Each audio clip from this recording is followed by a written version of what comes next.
let's talk Edwin Diaz a little bit. He was at Citi Field on Saturday getting some throwing in, and Buck Showalter, when asked, said the closer is doing well and he's meeting every benchmark.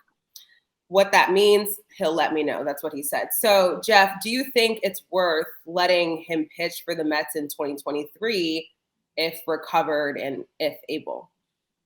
Yeah, well, I feel like, Diaz is in that, quote, fun part of recovery where anything he does right now is exciting because he represents, the good from last year.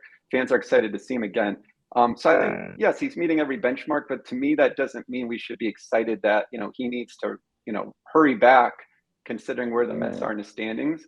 I'm a bit indifferent to whether I think there's value of him coming back, but I suppose if he were to come back in September and at least prove that he still has his dominant stuff, you feel better than going into the off season when you're considering how to structure this bullpen that, he is fully back and he is fully recovered.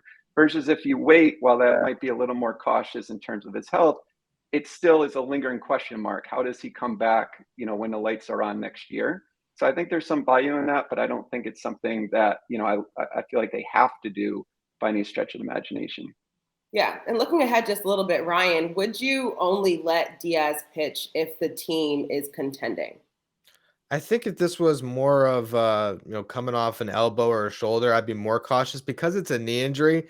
If he's cleared to go, I don't think there's too much risk in letting him pitch at the end of the season. I think a lot of guys who are especially working through a rehab process as long as this one, you reward him by if he says he's good to go and the doctors clear him, let him pitch at the end of the year. I don't think it's something where the risk of re-injury is too drastic where you would hold him out to save him if the team's not contending. If he can go, let him go.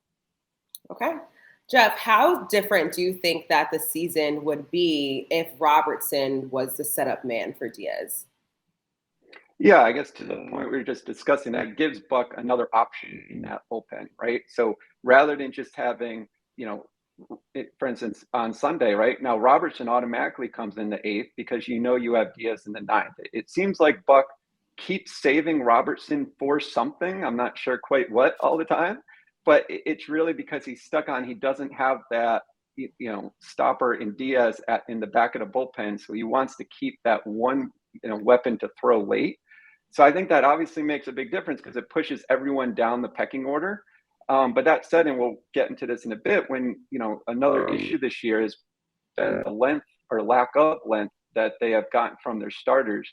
That middle of the bullpen that still would have to be filled by someone other than the high leverage guys has been an issue that Diaz by himself cannot fix. But again, at least it pushes everyone down the pecking order and you have just one more option for, the manager to go to in these tight games. Yeah. Ryan, your thoughts on that, on how different the season would be?